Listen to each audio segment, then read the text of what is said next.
Joseph de la Capelle, catholique et légitimiste. Je voulais rendre hommage au prince Charles-Emmanuel et Amaury de Bourbon-Parme qui soutiennent la candidature d'Éric Zemmour. Leur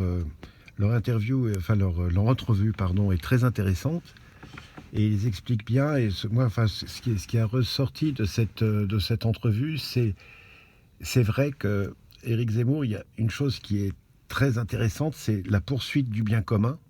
C'est-à-dire, si vous voulez protéger les faibles, etc., c'est le bon candidat, les handicapés, etc.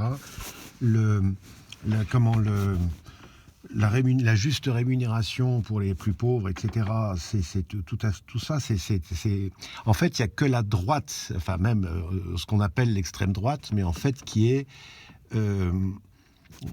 l'extrême droite. En fait, c'est antifasciste.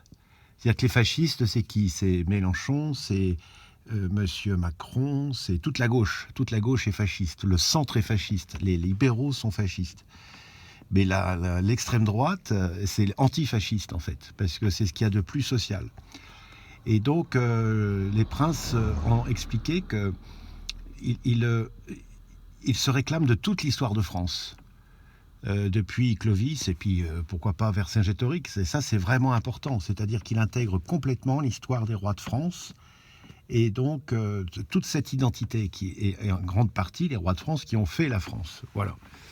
Donc, merci à eux, parce qu'eux peuvent s'impliquer au niveau politique, parce qu'ils ne sont pas les aînés. Évidemment, le roi et la reine ne peuvent pas s'impliquer, parce qu'ils sont au-dessus des partis, et donc leur État ne leur permet pas de s'impliquer.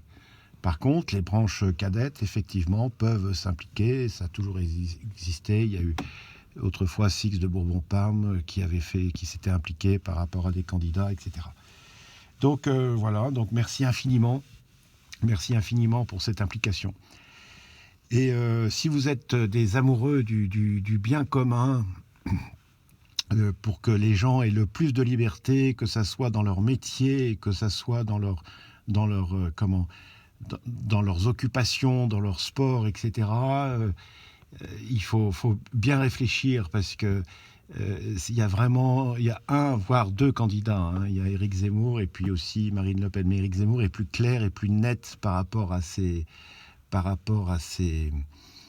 objectifs. Et puis il est plus conséquent. Moi, j'aime beaucoup Marine Le Pen, mais Éric Zemmour est très brillant. C'est pour ça d'ailleurs qu'il a réuni autour de lui des gens qui sont très brillants, quoi. Voilà.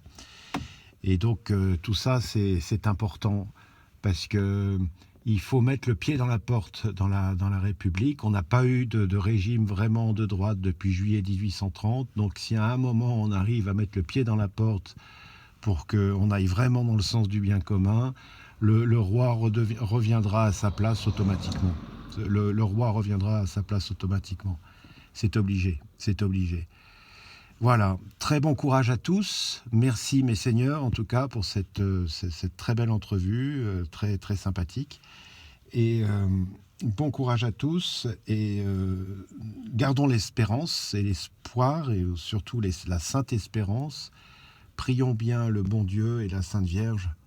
À très bientôt à tous. Notre-Dame de France, Notre-Dame de Boulogne, priez pour nous. À très bientôt, Deus et Rex.